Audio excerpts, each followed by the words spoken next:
Hi, this is Ethan Miller recording my overview for SCR 416 for Enterprise class.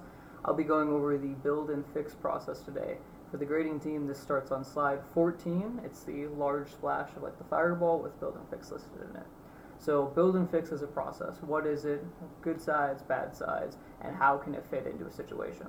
Some of the strengths you're going to see in build and fix are that a lot of the things that tend to eat up time, like overhead or other such things, aren't as present, resulting in a faster process to work through. It's very cost efficient for small, low scale projects, and a lot of the complexity that maybe is taken care of in larger projects, if it isn't needed, it helps cut away a lot of that excess fat that would not be needed there and could potentially cause some issues when running over.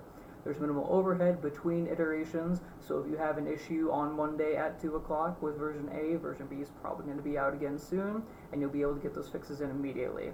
There's a small initialization period, as unlike Waterfall, it doesn't take a super long time to lay out risks and requirements and things such as that and move forward to begin working. It kind of just begins working and works through it as it encounters problems. This adds in the potential for really high return when working, as build and fix then, if done properly with high expertise, can provide an immediate result. The constant delivery of versions can be really good if you're looking to stay really in the know about the project and updated as working an individual and to know where you're at, and can be very adaptable in case of change in requirements or unexpected issues, such as a need to implement a new feature or that something interacts with something else. You can very quickly adapt to that or address it. Disadvantages is where a lot of people now tend to look at build and fix and say, absolutely not. There is no or minimal measurement of risk, quality, and other common metrics like that when you're looking at deliverables.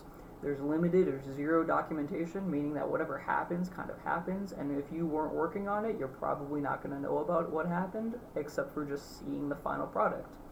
Just seeing the final product and not knowing the process creates issues with long-term maintenance and gradually grows in difficulty as you get further and further from the creation of that final product you're using. So if you make it in May and then you have to go look back in December, if either who was there isn't working there, or even if they are and they don't recall it very well, there's no way to reference back and figure out what exactly was going on or where it could come from, other than just starting to decompose what is there.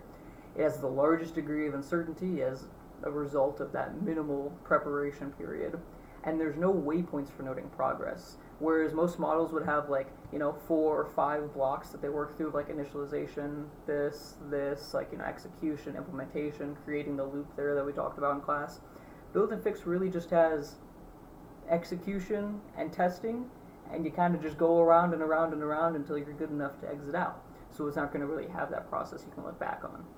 However, not all is lost. It does still fit very well in some situations. Most notably, very small groups of low cost, low complexity, or even just working as individuals, such as a student as myself, where there's not a lot of developmental tasks and documentation and requirements analysis.